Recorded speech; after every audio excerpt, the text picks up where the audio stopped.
Donc, je vais vous parler des adjuvants pour améliorer les vaccins équins.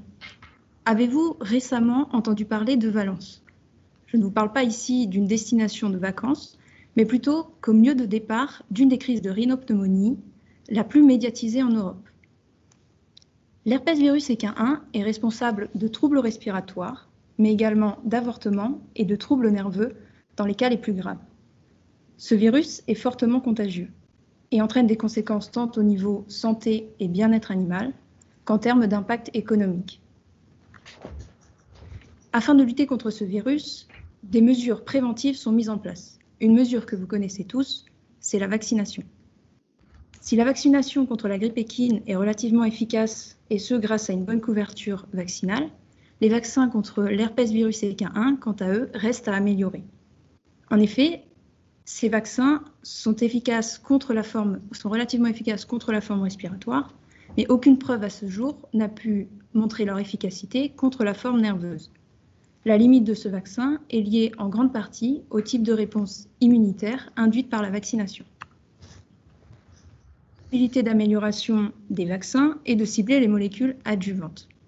Les adjuvants sont de véritables potentialisateurs de la réponse immunitaire.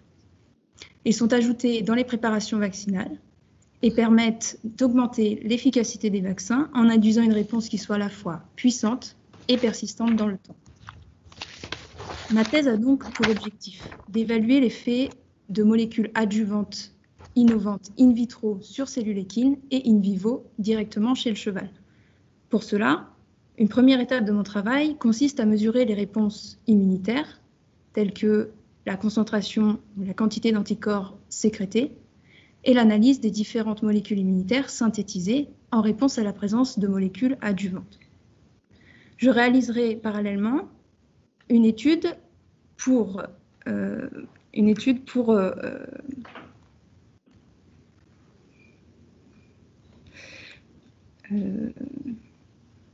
étudier l'étape d'infection des cellules immunitaires équines par l'herpès virus équin 1, afin de mieux comprendre le mécanisme infectieux pour mieux pouvoir le contrer, et ce grâce à des modèles cellulaires innovants. Je réaliserai également une étude in vivo pour caractériser les réponses immunitaires induites par les molécules adjuvantes dans le cadre de la vaccination contre l'herpès virus équin 1, mais également contre la grippe équine, pour laquelle il existe des techniques de mesure de la réponse immunitaire qui sont bien établies, ce qui me servira de preuve de concept de l'efficacité des molécules adjuvantes.